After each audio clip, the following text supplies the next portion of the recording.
Hello and welcome to Camp Xbox.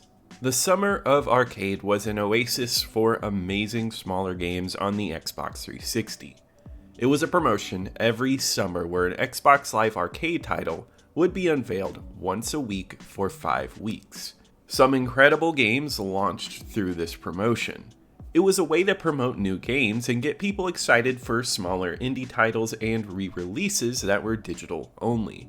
I looked at the 2008 lineup a bit ago, and now we are on to 2009, and it might even be better. It's quite a lineup with a Teenage Mutant Ninja Turtles game, Marvel vs. Capcom, and some more excellent titles. I recently played and replayed each arcade release from this promotion in 2009, and I'll give you the lowdown on them. Before we hop into this, I want to thank my YouTube channel members for their support, and let's get on with the list. The first title released in the Summer of Arcade promotion was Splosion Man on July 22nd, 2009.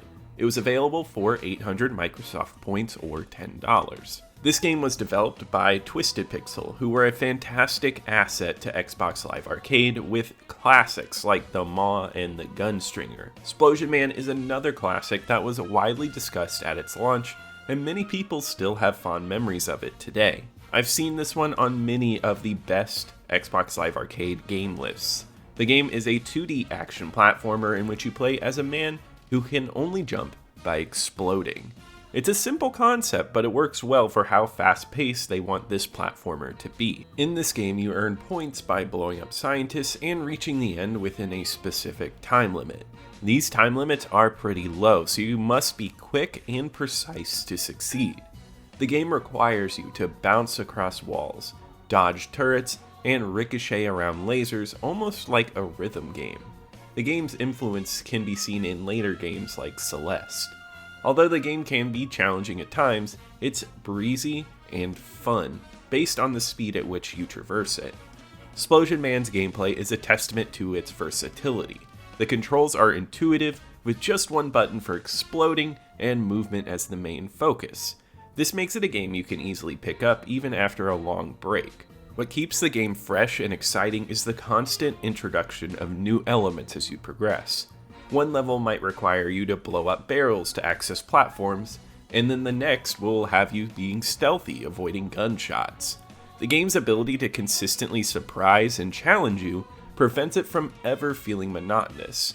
Throw in that it's highly replayable with hidden cakes on each level to unlock achievements, and shaving off your best times for leaderboards is addicting. The game has a great overall aesthetic with a fun cartoonish vibe that makes it feel like a Saturday morning cartoon. It's packed with bright and vibrant colors and even has some comical elements like turning scientists into meat when they explode. The humor might not be for everyone, but it has a particular style that reminds me of games from 2009. The character Splosion Man in particular sounds a lot like a minion, which is a little annoying, but it fits in well with the game's overall style and tone. The music is bright, and it's a cheerful jazz sound that perfectly matches the game's energy and level design. Overall, the game stands out from its contemporaries due to its lighthearted tone and vibrant visuals. Splosion Man is a fun game with straightforward controls and excellent level design. The game becomes even more enjoyable with a multiplayer mode that adds hours of fun to it. However, I'd say this game works in shorter sessions over extended periods, and I think that's what makes it work as an Xbox Live Arcade title, and at $10, it's a great price. It's a fun way to start the summer of arcade 2009, and signals that game developers are willing to embrace bright, simple, and fun games.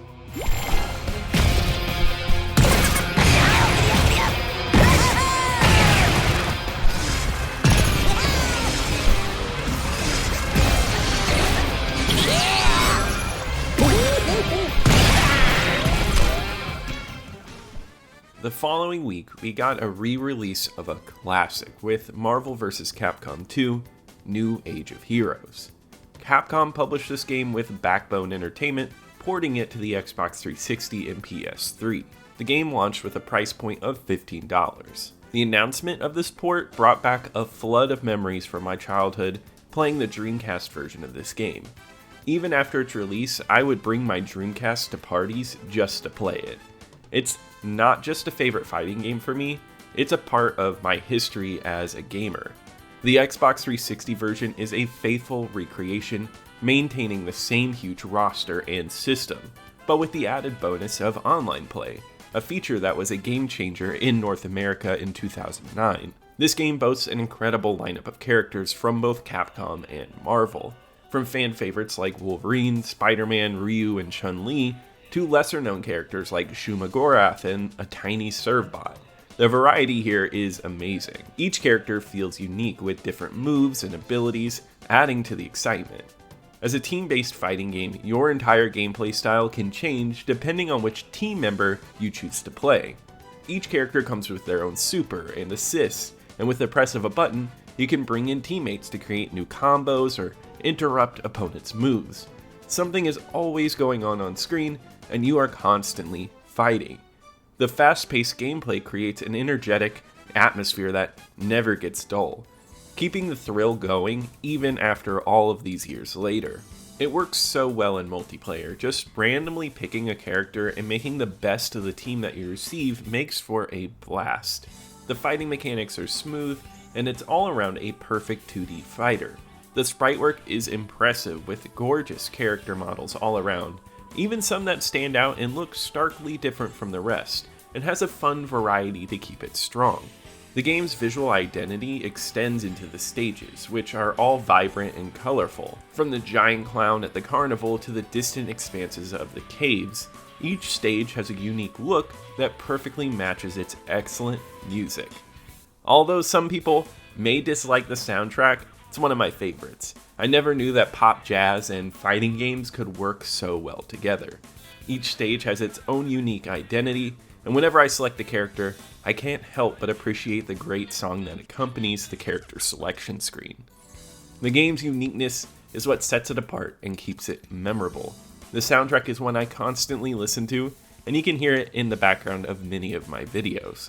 And all of this is in a $15 Xbox Live Arcade port of a game that is expensive no matter what console you try to buy it on.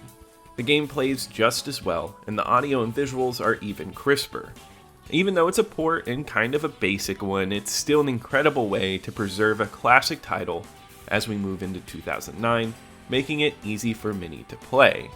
Ironically though, this game was delisted in 2013, and though it's lost the time, it's still a fantastic game to play. Even though it's not new, it's an excellent addition to this lineup of games.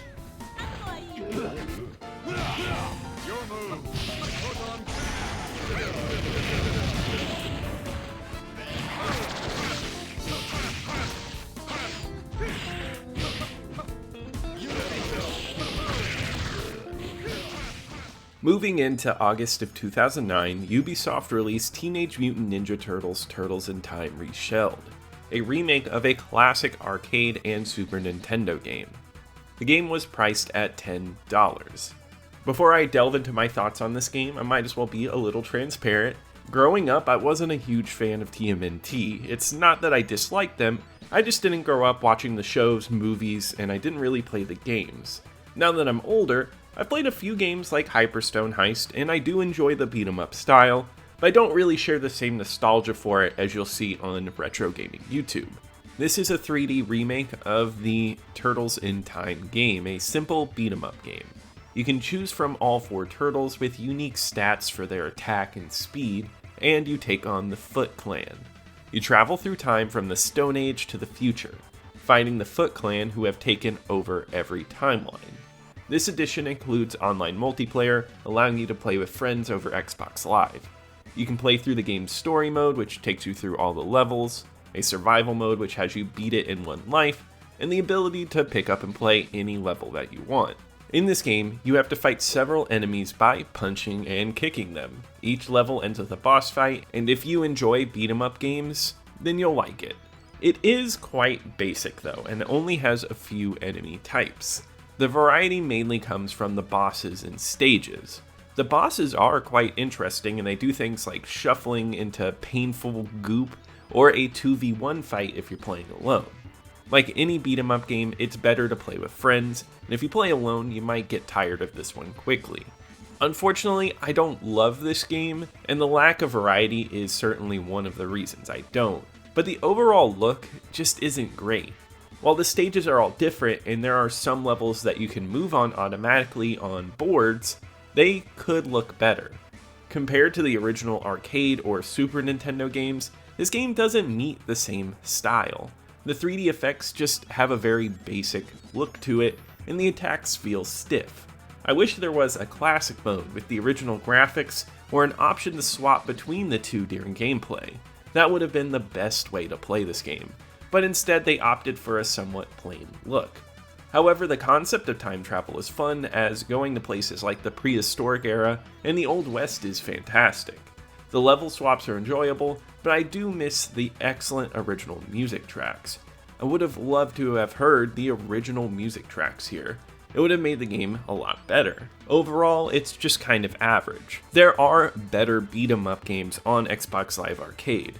However, if you have a nostalgia for Teenage Mutant Ninja Turtles, it might be worth playing. It's also going to be a blast with a group of buddies. Unfortunately, this one got delisted really quickly after its release, but it is the weakest game of this Summer of Arcade lineup because it lacks interesting features and replay value. But I will say, this went on to be a very high seller on Xbox Live Arcade, so it definitely has its fans.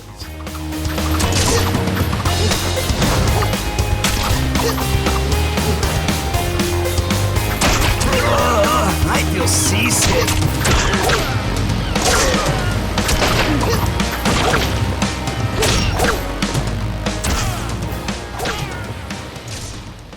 The following week, we got an Xbox Live Arcade classic with Trials HD. Developed by Red Lynx, this one launched at $15. This game was a staple on the platform and has gone on to have many sequels and ports after it launched. It explores the tenets of what makes Xbox Live Arcade so great. Small games that are infinitely replayable between all of your other larger games. Trials is a level-based game, but each one must be traversed with your trial motorcycle across multiple obstacle courses. At first, it comes off as easy, where it's all about balancing over jumps and landing on your tires correctly, but soon it becomes advanced. The developers somehow found a way to get all of the juice out of its simple concept, from doing loops in the air to land on your tires again, to going up hills at the correct speed, and balancing not to tip over.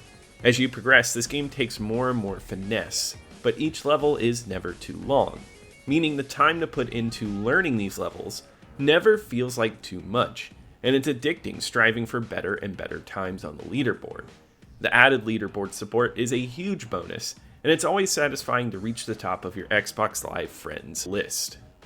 A fun addition is the custom track creator, allowing you to make your own insane courses. I was never great at this, but going on tracks designed by other people, you realize that some people are geniuses at creating tracks. One of the great parts of the game is the Little Big Planet type level player, where you can just play around with other people's levels, and they really pull out the mechanics and make great obstacle courses. This is where I spent a good chunk of my time back in the day, but I always found myself going back trying to reach the end of the courses in the main game with no falls, which is an insane task the further you go along in the game.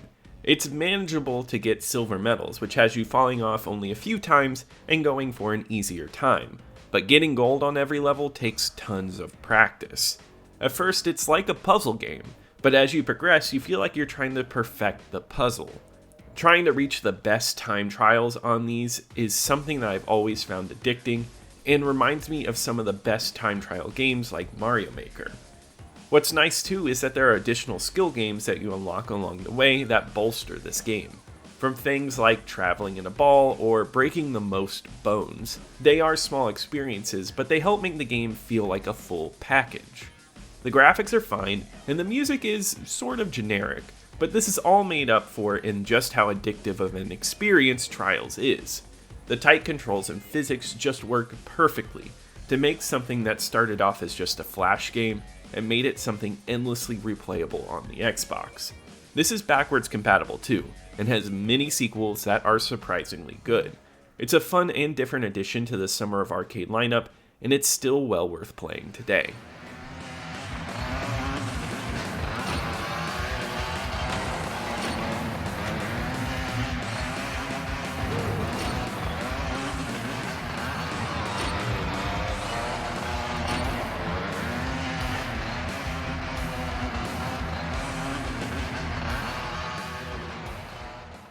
The last game in the lineup for Summer of Arcade was Shadow Complex, developed by Chair Entertainment and published by Epic Games.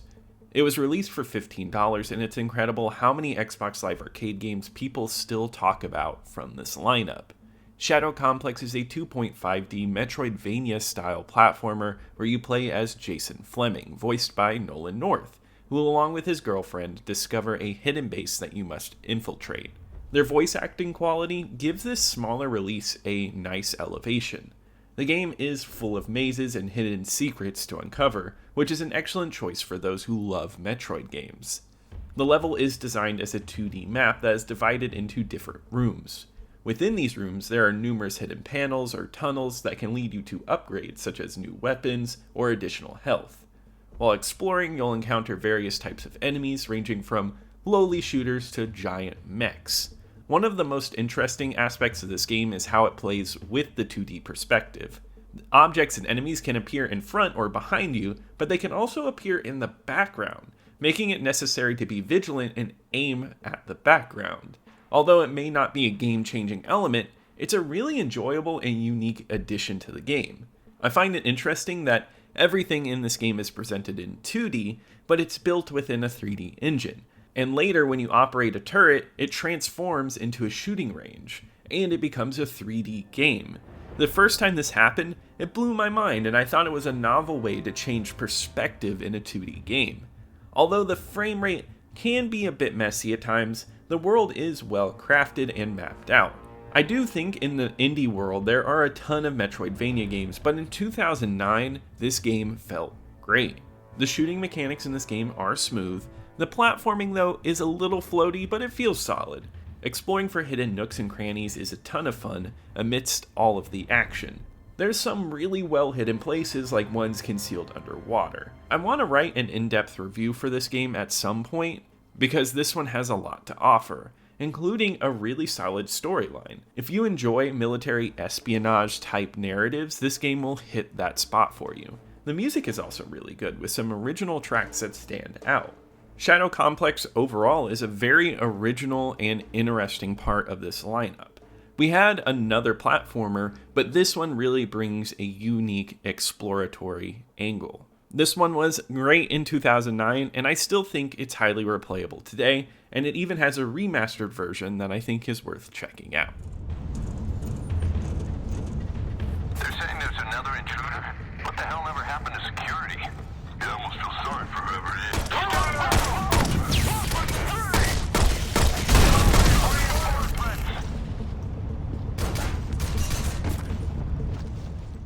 In 2009, the Summer of Arcade brought us some incredible games. One was Marvel vs. Capcom 2, which continues to be an excellent version of a fantastic fighting game. Turtles in Time Reshelled, a remake of a classic, was also released, and though I didn't love it, it's still a fun beat-em-up and sold incredibly well.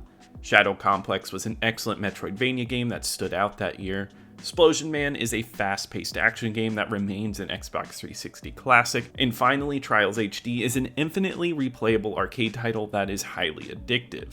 If you bought one of these games, you would have a blast, and if you bought all 5, you had months worth of content. This was during the golden age of Xbox Live Arcade support, and going back through these games makes me appreciate the platform even more. I want to make sure that the memories of these games live on, especially with the upcoming closure of the Xbox Live Arcade store. But that does wrap it up for today. If you enjoyed this video, be sure to leave a like as it helps out the channel a lot, subscribe to keep up with the Retro Xbox content, leave a comment below if you have any memories with these games, or if you're just interested in them. Also, I want to give a huge shout out to my YouTube channel members. Thank you so much for your support, and I'll see you here next time at Camp Xbox.